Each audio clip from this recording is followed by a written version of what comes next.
22 मार्च 2025 पासून सुरू झालेला IPLचा महासंग्राम सध्या पूर्ण रंगात आहे। IPLचं विजेतेपद मिळवण्यासाठी प्रत्येक संघाला प्रत्येकी 14 सामने खेळावे लागतात।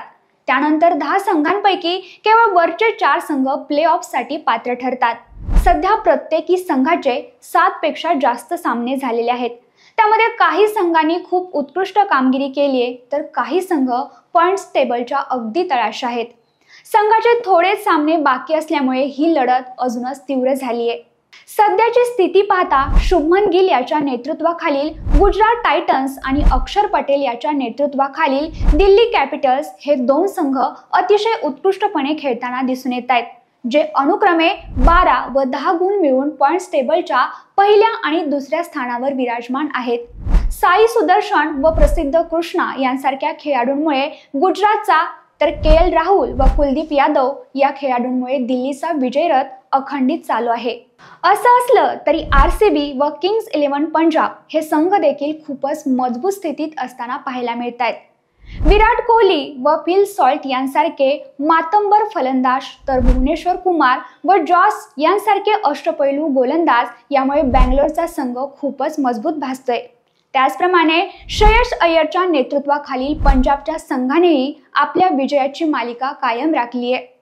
याही संघांनी प्रत्येक 10 गुण मिळवून आपले स्थान मजबूत केले। या 4 संघांचं प्रभुत्व कायम असतानाही ऋषभ पंतची लखनौ सुपर जायंट्स व हार्दिक पांड्याची मुंबई इंडियन्स हे संघ देखील या शर्यतीत अजूनही समाविष्ट आहेत। गेल्या वर्षीचा विजयी असणारा संघ कोलकाता नाईट रायडर्स व उपविजेता असणारा संघ सनरायझर्स हैदराबाद यांना मात्र यावर्षी म्हणावी तशी कामगिरी करताना आलेली नाहीये।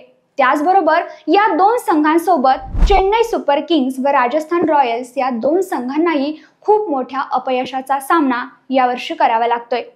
अशा प्रकारे या 4 संघांचे या प्रतियोगितेतील जिंकण्याचे स्वप्न संपण्याच्या मार्गावर आहे।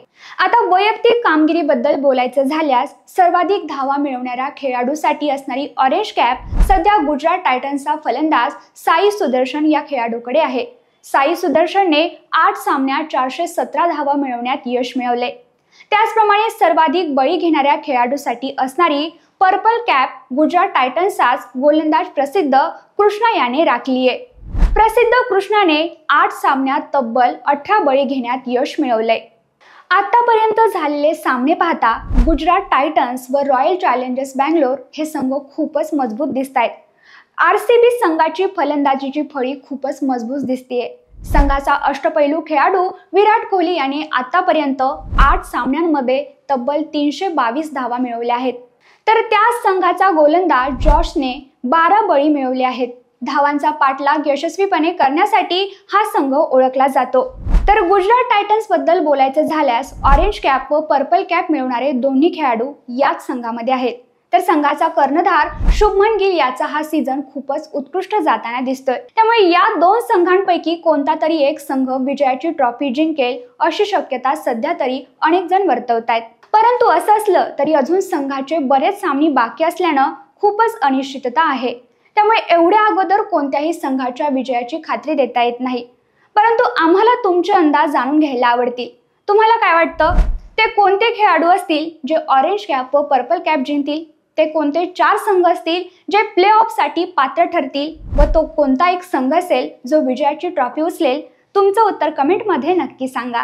आणि अशाच नवनवीन व्हिडिओसाठी व्यक्तव्य आपल्या YouTube चॅनलला आता सबस्क्राईब करा।